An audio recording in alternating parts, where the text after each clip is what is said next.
Okay, welcome back to the Investigative Journal on this July 7th, 2015 day on our calendar. I'm your host, Greg Anthony, and you're listening to FirstAmendmentRadio.com. You can catch my shows every evening on First Amendment Radio at 6 p.m. to 7 p.m. That is Pacific time. All right, let's get back to what I was doing yesterday. And I presented a discussion on the Great Deception coming and the flat Earth. It's going to kill you.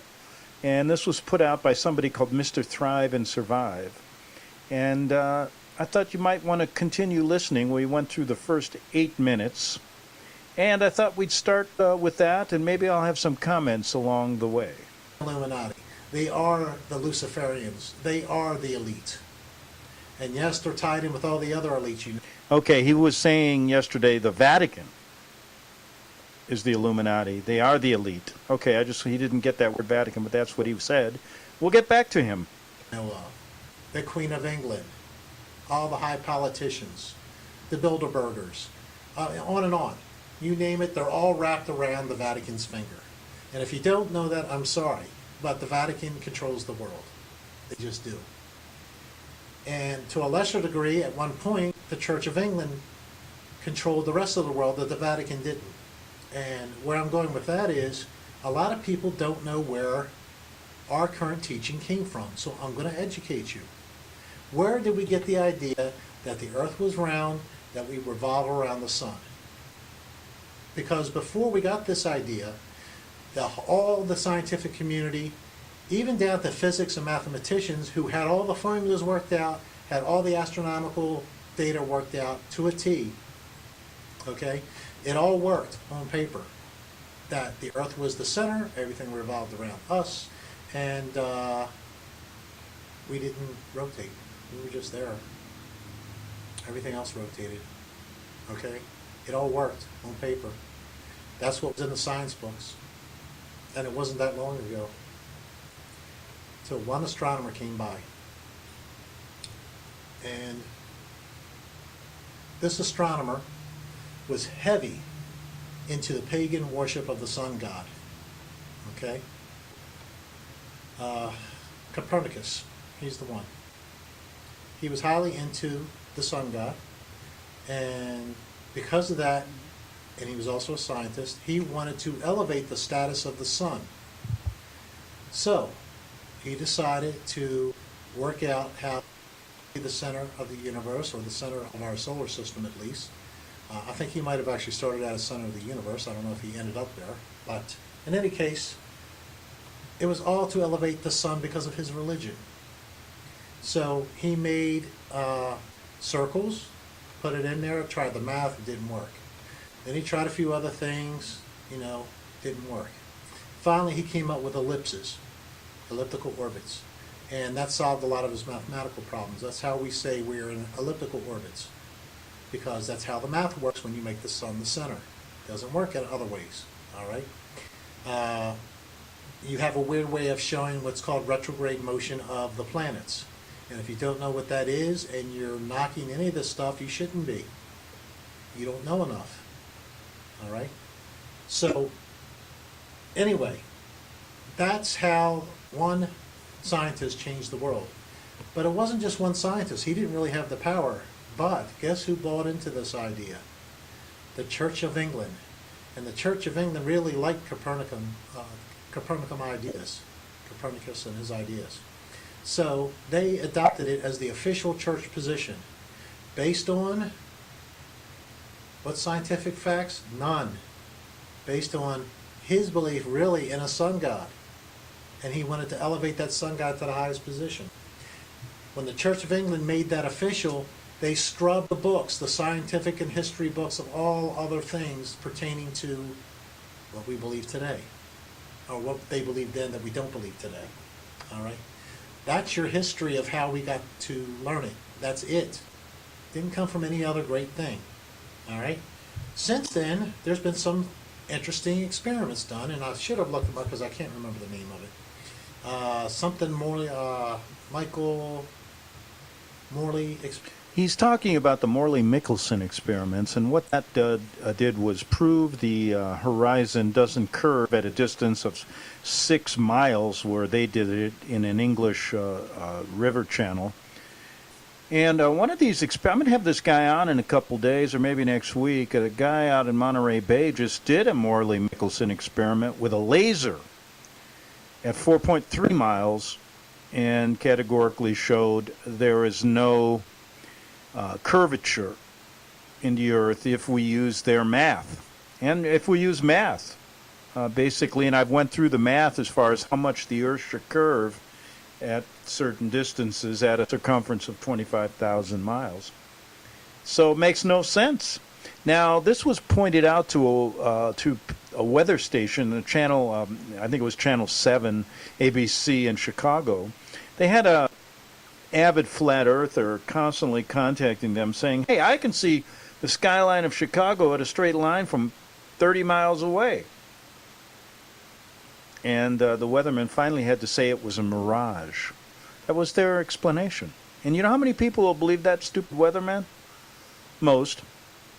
Experiment, something like that. There's an experiment that they did, and it was to show, actually, that, when they pointed, I think it was a telescope, whatever, to the rotation of the Earth, they expected to get back longer or shorter signals. And then when they turned it the other way, since the Earth was against them, they would get, whatever it was, longer or shorter signals.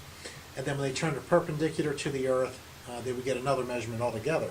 The problem was, no matter what direction they pointed this device in that measured how long it would take for light or whatever it was to come back. I'm sorry I'm not more educated on it at the moment. I've actually read it before, but I've been reading so many things it's all kind of jumbled up at the moment. In any case, this experiment, without a doubt, no doubt about it, showed that the Earth was not moving. But the Church of England and everything had a corner on the market of belief systems. So I guess there was a number of different experiments done. One to prove the Earth is flat or does not have a curve, and the other to show that it is stationary. they didn't want this to get out. However, it wouldn't go away. And this was in the late 1800s, folks. And so then you have to think about scientists who get really elevated and who are held to the highest esteem, okay? Like a Carl Sagan, or like some of these other bozo the clowns, who don't really know anything. I'm sorry, they just don't. These are the same scientists that come up with dark matter because their theories of the creation of the universe don't work. So they make something up. They literally make it up out of thin air. Oh, there's something called dark matter, and there's a lot of it, but we just can't see it, measure it, feel it, touch it. We can't prove it's there. There's no evidence ever that it's there, but it's there because it has to be there, because if it's not there, there was a creator. There's not enough energy in the universe to do what's happening. So it's got to be there. All right, dark matter exists. It's real. This is how your science is coming to you, people, and it's all to keep the lie going. Now, does that prove the Earth is flat? No. Doesn't prove a thing there. But it does prove that a lot of people don't think about how they get programmed into believing what they believe. And it's passed down from generation to generation to generation, and it's not questioned. Then when somebody questions it, all of a sudden you're a nut job. And who's the real nut job? The lazy person who goes out there and then attacks and repeats the rabble. Well, if you had this wouldn't happen. And you've seen pictures of this, and this, and this. That proves it's not right. Really? Have you looked at the people that have looked at that data to see if it's true? No, because you wouldn't even be making the statements. You'd be saying stuff like, Rich, you know what? I've seen both sides of the story, and there should be a way to prove it, so why don't we try this, or this? I'm actually going to be, I got binoculars, a camera, and a few other things. I'm going to be doing my own experiments. When I heard about that experiment by Parallax in England, who used a flat 6-mile surface, floated a boat down there 6 miles, put a telescope 8 inches out of the water, 8 inches, and saw the entire boat 6 miles down when it should have been over the horizon. Then you got to think, what's up? All right? The water wasn't dipped in the middle and came up like this. Water doesn't do that. Water's flat, people. Whatever container you put it in, water's going to become flat unless you keep shaking it. All right? Water has a couple of interesting properties. It takes the shape of its container, and it's flat, always. All right? It doesn't hump up or go concave or convex on you. There is no better experiment I can think of than that. All right? I'm going to be picking a low, flat place where I can see, I'm trying to see a nuclear power plant, believe it or not, that's about 20-some miles from me. And I've seen it before from I just can't remember if I was up high or low, but I shouldn't be able to see 25 miles out the entire nuclear power plant, or 30 miles or whatever it is, maybe it's 50 miles. But I can remember very close to my house being able to see the whole thing, because it bothered me. It was like, oh, that thing's close. But it really wasn't. It was really way far on the horizon. But then when I saw how many miles away, I was like, whoa, wait a minute. Now that I'm thinking about it, how can I see that? But in any case, I mean, maybe the Earth is round. Maybe it is. But you know what? I'm going to prove it first. I haven't proved anything yet. But for me to automatically dismiss it because of a sun god that got into the science books because of that reason and hasn't been thrown out since, and everybody, the elite and the whole group of people want to perpetuate this lie, because if they don't, they lose their power. They lose it fast. They don't want to lose power. The lie's coming, they're going to grab it, and they're going to grab it completely because people don't think. One of the persons put in there a comment about referring to me that Americans are getting dumber every day or something like that. Okay, I agree. It's not me getting dumber. Because I suggest something different, you're going to freak out. Maybe you need to just go back to a closet, get a little blankie and a pillow, and suck your thumb and stay in your comfort zone. Because if I can shake you out of the comfort zone, I think that's a good thing. Because a lot of people don't want to be shaken out of that comfort zone. They want to believe that 4 planes took off, they were all Muslims, they flew in the planes, 1,000 degrees, whatever it was, melted steel, when and physics says that's impossible. They both fell at the free fall. Shanksville, Pennsylvania, the simplest one to prove, that's BS. And nobody even questions it. Not a fragment of a plane. Not a fragment of a person. Not a piece of luggage. You tell me there wasn't a wheelchair on there that had steel in it? Where did it go? Nothing but a burn spot that was freaky because it was in the shape of a missile. All the cameras that are all over the Pentagon, they just happened to be turned off. There's more cameras at the Walmart 2 miles down from the Pentagon than there was turned on the Pentagon that day. They were all turned off for some reason, but then they found one. Did you know about that? They found one that wasn't turned off across the street that was facing the Pentagon. It shows a missile coming in. It shows a missile coming in. You can look at it and say it's a plane all you want, and that's what they want to say. Oh, it's a plane. You're just not, because it came in so fast you couldn't see it. No, you can see it. It's a missile. But everybody wants to believe the official story. They want to believe that a pristine, now listen, think of this. The heat was so intense it melted steel. And this was at the point where it exploded in the building, which, by the way, there's a picture of a woman standing there trying to get help, standing right by one of the beams that was about to melt, supposedly. She wasn't scorched, her hair wasn't scorched, nothing, but no, this was terrorists. It was planes that went into a building, and I don't know how she escaped the 8,000 degrees, but she did somehow. Not a hair on her head was singed. Oh, but the government says it was that way, so we got to believe it. Okay? That's how I feel about this, because, I mean, I can't believe people just automatically, bam! And see, you're programmed. If you're programmed to automatically ridicule somebody for something, you better question. Why are you ridiculing somebody without you even studying it? Now, if you've proved that all that yourself, go ahead, ridicule all you want. You've got the right then. All right? It's like saying, somebody says water freezes at 212 degrees Fahrenheit. I would ridicule it because I know differently. Okay? And people can tell me all along that, I've been out on the water and I see it curve. I've been out on the water too and I see it doesn't curve. That's not, that's subjective. We need to find objective evidence, like a 6 mile flat experiment. There was another experiment. You can't find it in the science books or history books. I don't know why. But it had to do with a telescope and the bending of light coming in.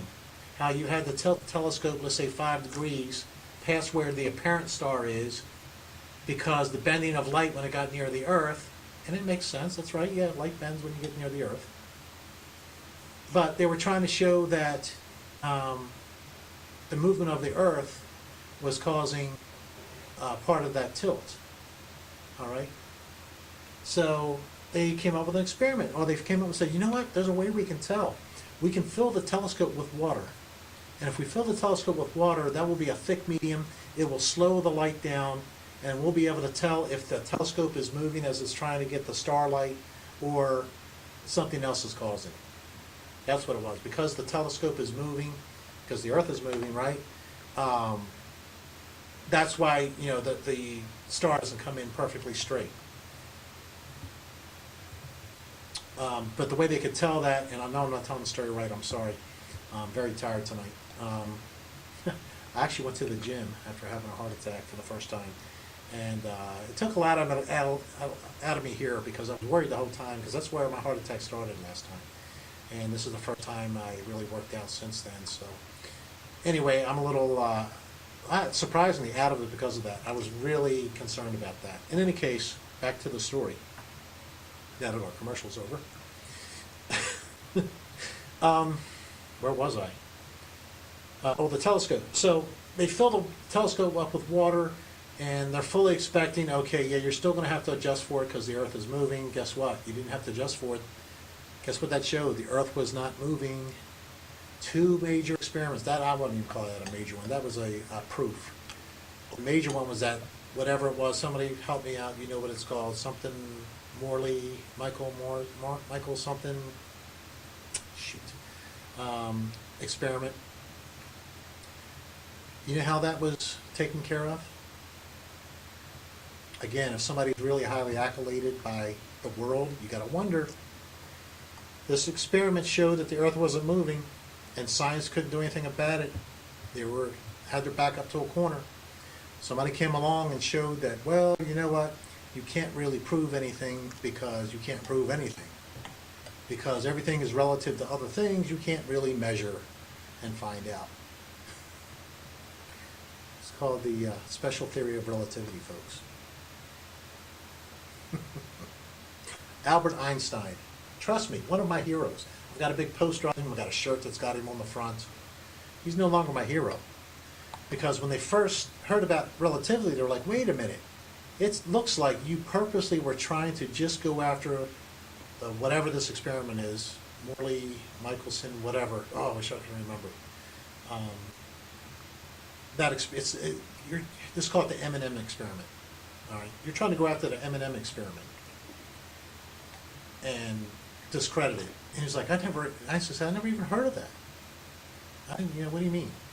Later on, they find a letter that Einstein admitted in the letter that the whole reason why he came up with the theory of relativity was to disprove the M&M theory. How much credibility did he lose in my mind? All of it. Now I know I got all the accolades. Now I know why he got all the Nobel Prizes and this, that, and the other. Bet you didn't know that story. Bet you wasn't in the history books. They probably didn't even mention what theory it got rid of, because then that people will look and say, oh, what is the M&M experiment? What did it show?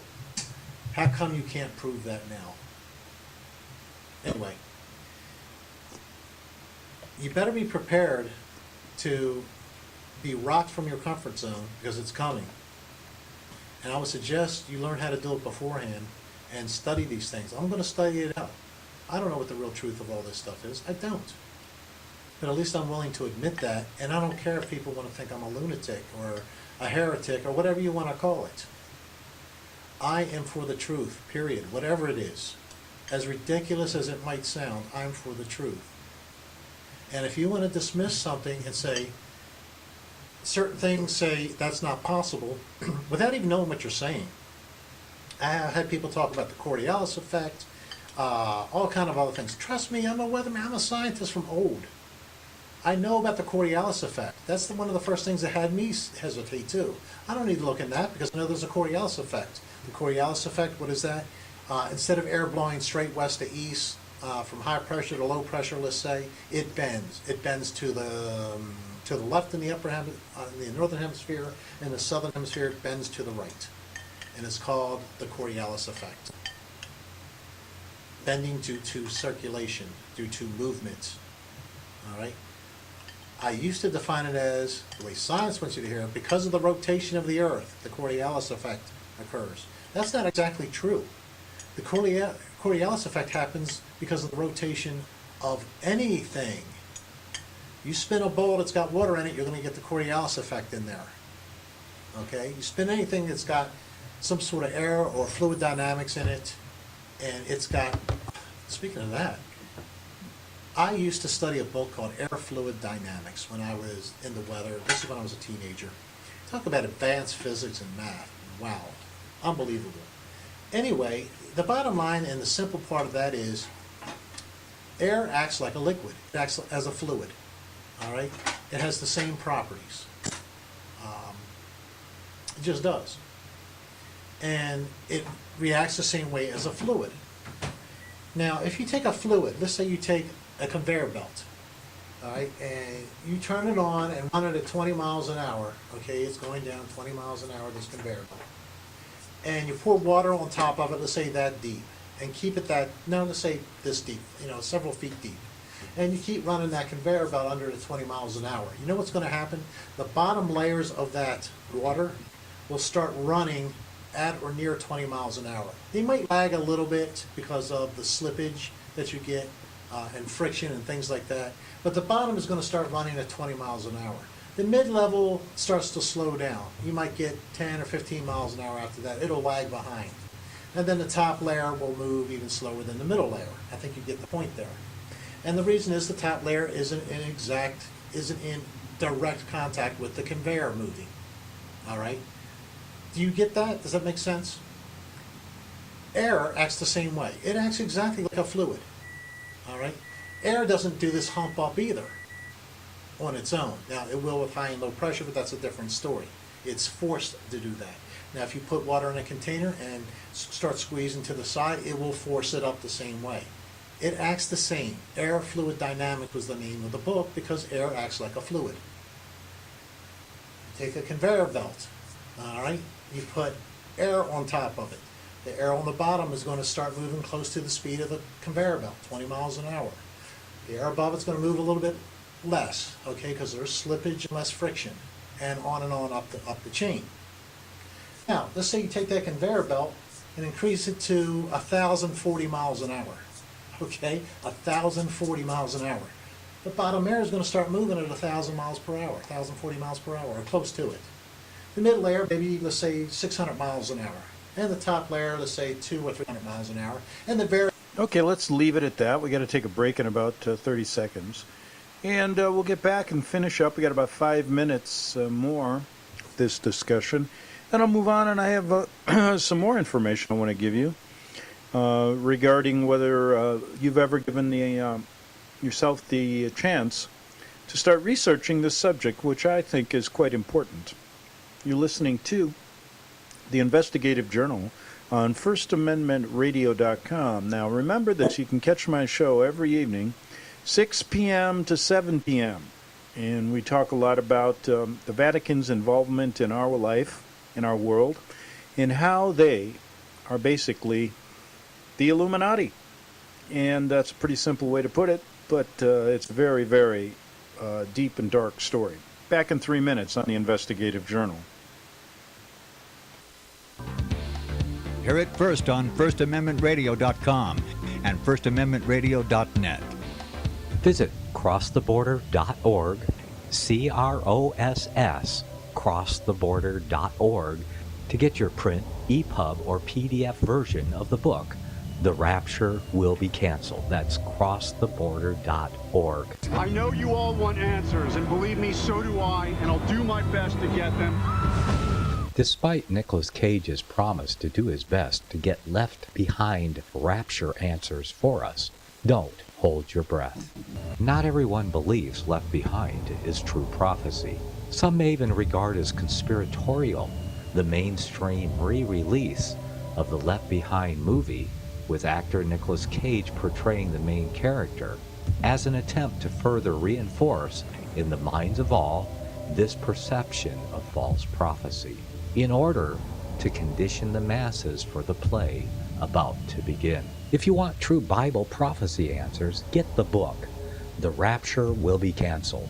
The author exposes the Latin rapture origin, the 7-year tribulation deception, true Bible revelation of Daniel's 70 weeks, the abomination of desolation, the restrainer, America in the Revelation, the image of the beast and the mark of the beast, and the truth about God's chosen people, and so much more about Bible prophecy. This book will shatter the left-behind paradigm of future events. Get the book, The Rapture Will Be Canceled. Visit crosstheborder.org, CROSS, crosstheborder.org, to get your print, EPUB, or PDF version of the book, The Rapture Will Be Canceled. That's crosstheborder.org.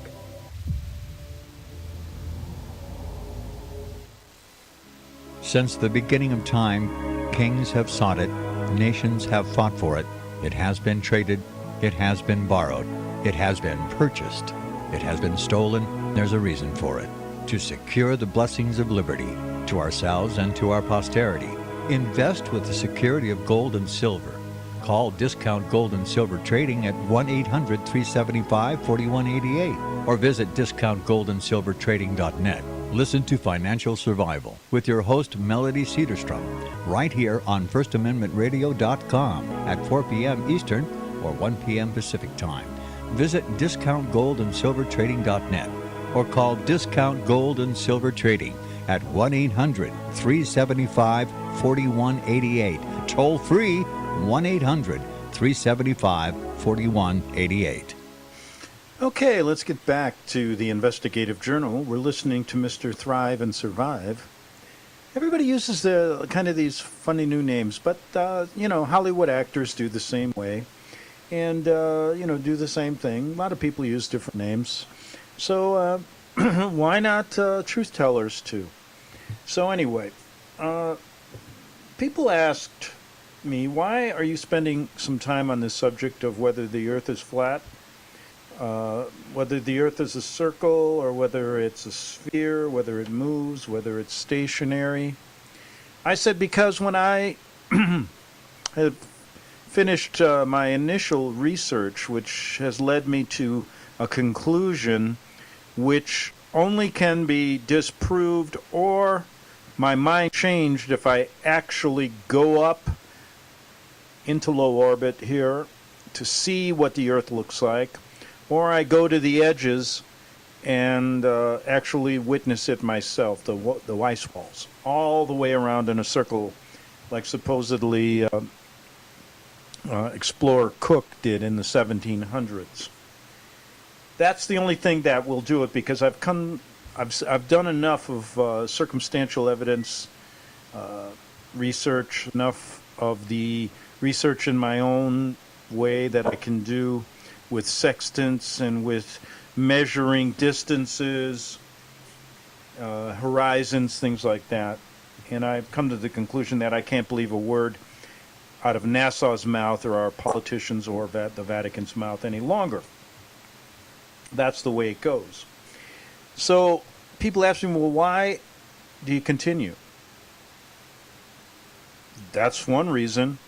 It's important. Plus, it's the final, I think, the straw that stirs the big drink, so to speak. The last great deception. The final one in my studies over the years that has led me to the final decision that finally I have freedom of choice, free will. Yes, I don't think I've had it before this, because I was basing it on false information that was given to me. How can you make a free and open decision if you don't have enough facts to do that? I finally think I do. And it's taken me a number of years to get there. And if you put all of those together, everything you've researched over the years, ask yourself, do you know enough so that you have freedom of choice, freedom of, what we call free will, that supposedly we've been given by the Creator? But my question to you is this: someone who is ignorant of the American, just let's use a secular example. If someone is ignorant of the American system as it is, and says he has freedom of choice to choose freedom, to choose people, does he really have choice, freedom of choice between the government, who he votes for and things like that? No, he can't. He thinks he does, but he doesn't, because he's being manipulated. And so on that road of deception, to uncover deception, until you uncover enough in your own mind so that you can honestly say, I have freedom of choice, it exists mainly as an illusion in many, many areas, including religion, including the secular world. So this final research subject that I've taken on has finally, in my mind, given me that ability to choose between good and evil. And I gave an example today to a friend I was talking to regarding if I was to speak again with a high-level Jesuit, I think he'd listen to me because I know what he knows. And at that particular juncture, I know he's chosen one path, and at this particular juncture, I've chosen another. But it's based on the same information that he has and I have regarding the big picture. So, that's just a little take on why I think the story is important. Let's finish up here with Mr. Thrive and Survive. Then I got something else coming to you on the similar subject of whether the Earth is round or whether it is a circle or whether it is a sphere, etc., etc. Very top, only 30 miles an hour. Well, the Earth is a conveyor belt. It's running around in a circle, so science says, at 10,040 miles per hour. Air fluid dynamics says the air right above it's going to move close to that speed. Not exactly, it's going to lag. The next layer up is going to lag even more, and then you have that. We don't have that on the Earth, folks. I've launched so many, or seen so many radio sounds. I haven't really launched too many. Radio sounds are balloons that go all the way up through the atmosphere. I showed it in the chart in the last video. It records wind speed. I've seen radio sounds go up that pretty much had 5 miles per hour, 5 knots. We actually use knots, not miles per hour. 5 knots or less for quite a while up. And then all of a sudden you might hit a level where it's coming northeast at 20 knots. And then when it finally gets up near the jet stream, you might get 50 or 60 knots in another direction, south-southwest. No rhyme or reason with this thing underneath of it. Okay? Something's wrong there. I don't know what's wrong with the picture, but air does not act that way. And if you want to prove that to yourself, sometimes when you have 2 or 3 levels in the atmosphere, low-level clouds, you can usually see them, they look closer to you. They're generally the cumulus type that hump up. They don't have to be, they can be the stratiform type. But usually the cumuliform type allows you to see the next layers up, because cumuliform, until you get like a thunderstorm up on you, doesn't totally cloud the sky. Clouds move with the wind. So let's say you have clouds, you have a wind west to east at the surface. Low-level clouds are going to go west to east, even if the Earth is rotating east to west. Okay, that's the way it's going to work. Then you can see mid-level clouds moving northeast to southwest. And maybe they're booking. They're really going at big speed. Then on top of that, you got cirrus or cirrostratus, and it's moving southeast to northwest at a medium speed. Okay, so you've got all this kind of mixing going on. There's no 1,040 mile per hour thing doing that, I don't think. Can anybody explain that? You can see clouds go all kind of different directions. There's days when the air is calm or nearly calm, almost all the way up in the atmosphere. 1,040 mile per hour conveyor belt going. And it acts like a fluid. But it's not acting like a fluid, folks. And it's not gravity holding it in place. I heard that from somebody. Please, Are you kidding me? Gravity isn't holding the water in place. Put a 20-mile-per-hour conveyor belt on and put the water in. Watch what happens. Does gravity hold it still? No. All right, I think I'll end it there. The thing is, I'm going to look into these things. I would love people to look into it with me and give me some help, saying, hey, here's a resource here. They say this, but maybe it's not true because of this. We can really multiply our brain power and find out. I'm not willing to just willy-nilly go with space. I mean, with scientists and with the elites, and think everybody's cuckoo because they want to go against the grain. People who want to go against the grain kind of intrigue me. First, I want to know why, and especially when I find out how things are taken out of history books on purpose and science books, and things are covered up so we don't know them. Why? If it's a lie and it's not the truth, why are you worried about it so badly that you hide it, that you bury it? Something's not right, folks. And all I'm saying is we need to look into it. I'm looking into it. Now, I'm going to do my regular thing on here, my regular Mr. Thrive and Survive.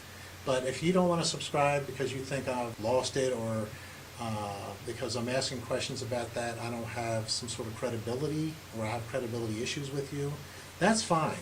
But I would hope you find somebody that does want to question stuff and doesn't say, oh, the status quo is right. Everything is the way they tell me it is. Because that's the other extreme. I'm not going to go there. Thanks, folks. Take care. And appreciate everything you do. Bye. Okay, hey, oh, thank you. And let's just do a little, let's take ourselves back in time before I get to this next discussion.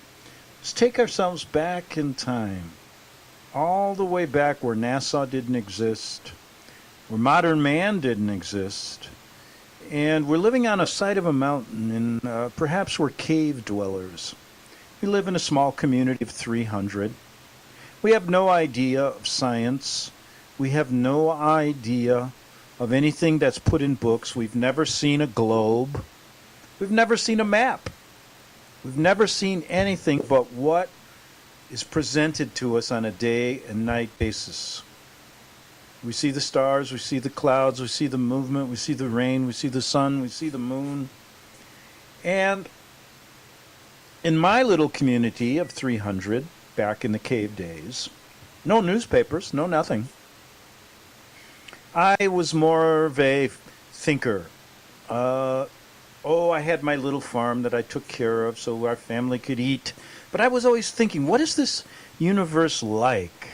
What is this place we live on? How far does it go? What shape is it? And guess what? I run across a guy like Mr. Thrive and Survive. He lives in the community down from me. And he's a little more scientific than me. And he is thinking the same thing, but he's not looking at it in existential terms. He's looking at it in scientific terms with what he has available. And he puts together some experiments and says to me that he believes that this is a flat plane that we live on, and this is why it is. Now, I look out there, and I see some mountains, and I say, hey, yeah, it looks that way to me. And guess what? He starts doing other experiments with the movements of the sun and the earth. And by the end of, maybe a year of talking to this scientific-minded person as far as he could get, I'm under the conception that the earth is flat. But I'm still curious. I say, well, maybe, why does it have to be? Why couldn't it be a different shape? And I would say to him, Mr. Scientific Man in my community, can you figure out a way to take me up above everything so I could see it from a distance, so I could know it's not a ball? No, it's not a triangle. Can you do that? Or can we go to the edges? If it's a plane, is there an end? Can you take me there? And until that would happen, I would probably be under the conception or the perception that the Earth was not a globe. Now, the only way, like I said, even fast forward to today, 2015, the only way that I'm going to change my mind is if I see it for myself. Because I have had enough science, false science, shoved upon me in my whole life to understand that what they're saying is the ultimate deception. Interesting. Okay, what about the Circle Earth, the Nazis of NASA, and this infinite plane, perhaps? Could it be an infinite plane? Could there be an ice wall? I tend to think there's these ice walls. But let's listen to... Now, this guy goes by the name of Morgile. All right. I love these names. We've all been taught we live on an average globular planet within an average solar system within an average galaxy. Relatively speaking, our home is a mere speck in an infinite universe. We've been taught that this speck of a planet is spinning on a rotational axis once every 24 hours, or over 1,000 miles per hour at the equator.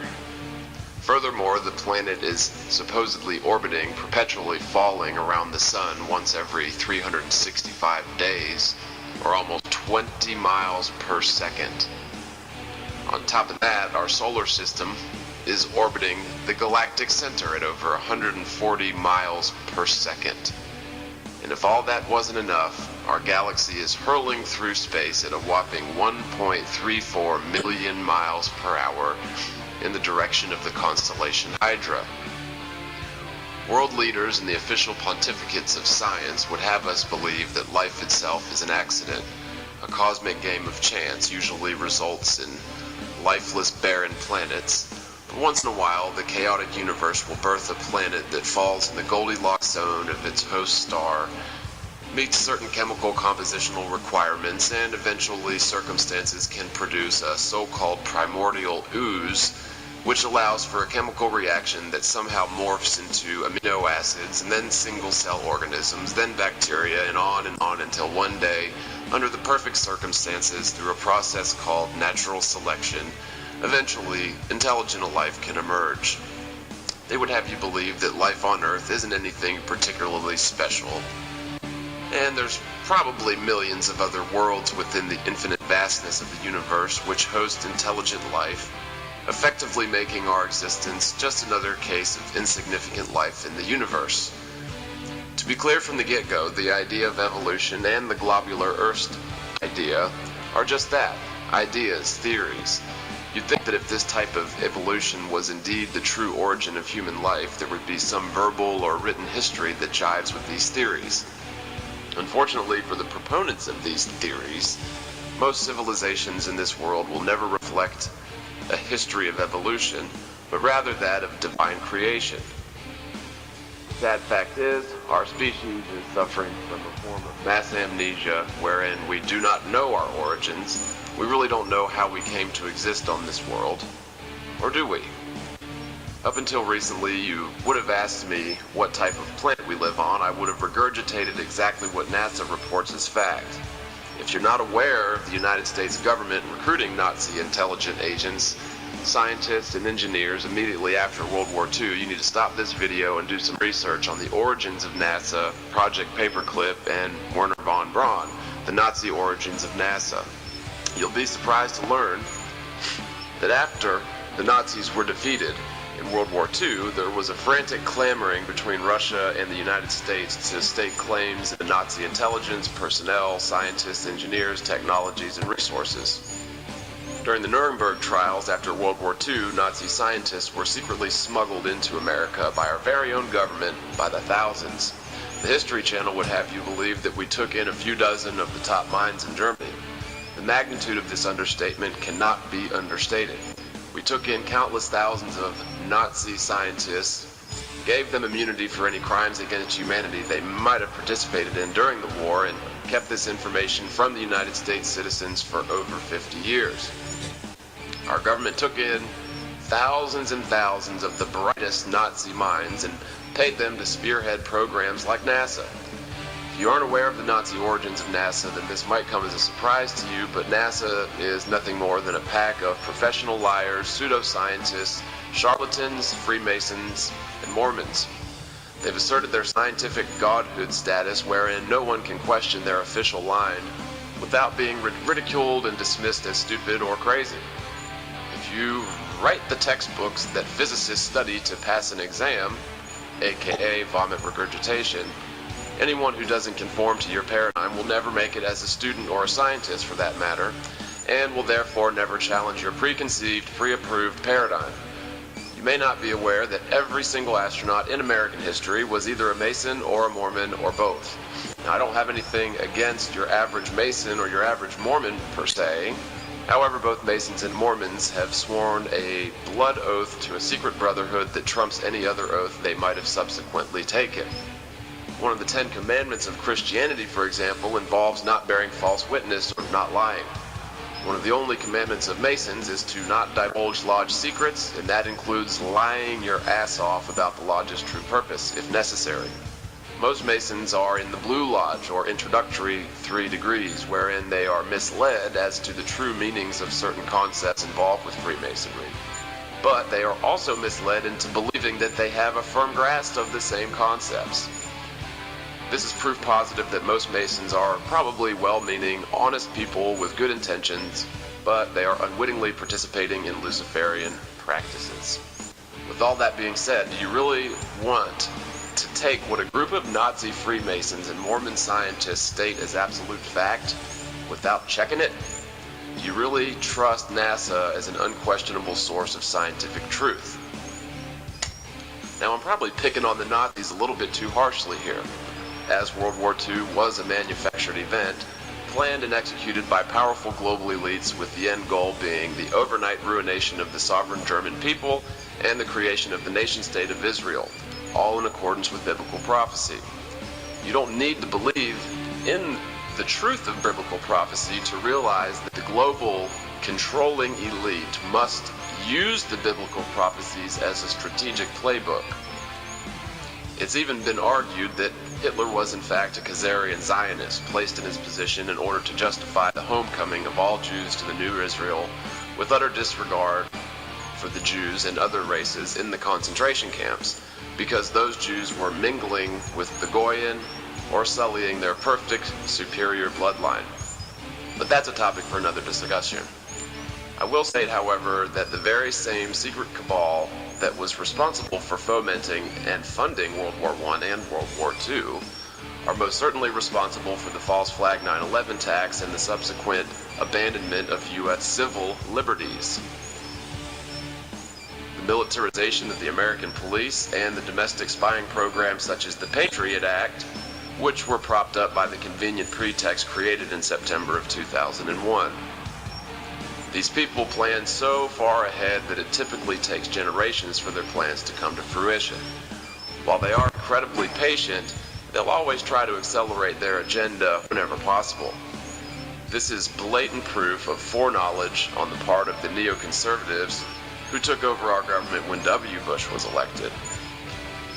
The Project for the New American Century's manifesto, Rebuilding America's Defenses, was a mission statement type document wherein neoconservative Republican plutocrats described the need for a catalyzing event or a new Pearl Harbor in order to catapult America into their vision of the 21st century, wherein America will dethrone their new world order. Now, during the late 50s, mere years after the end of World War II, when the Nazi NASA was being created, there was a vacuum of power in Europe. America and Russia began a frantic contest to suck up German technology and resources, which ultimately coalesced into the so-called Cold War that my generation grew up in. The United States and Russia's rocket technology was utter crap when compared to the German technology. If you compare the German Super Tiger tanks to the U.S. Shermans, you'll have a basic understanding of what type of engineering advantages Germany held above the U.S. and all other contemporary nations. In other words, the United States was lusting after the power held by the Nazis. This statement must be true, Otherwise, our government never would have allowed Nazis like von Braun to enter America with immunity, let alone give them huge salaries and the latitude to run national programs such as NASA. It's worth mentioning that George W. Bush's grandfather, Prescott Bush, was caught trading with the enemy by providing financing, oil, and steel for the Nazi war machine. Elements of our government have been in bed with and on board with the Nazi brand of fascism since the beginning, which in summary was the belief in a master race of superior beings who possess the right through power to control the world. Yes, all powerful men crave nothing if not absolute power. Now ask yourself a question. How can you control an entire world full of sovereign people? The answer isn't by force, because if you force your will upon people violently, they will invariably rebel against the oppressor, and their head or the heads of their descendants will eventually end up on a pike. The only way you can truly control the entire world is through deception. All right, we're going to leave it right there and pick it up tomorrow. The flat Earth, or the circle Earth as I like to call it, the Nazis of NASA and the infinite plane. Back tomorrow on the Investigative Journal.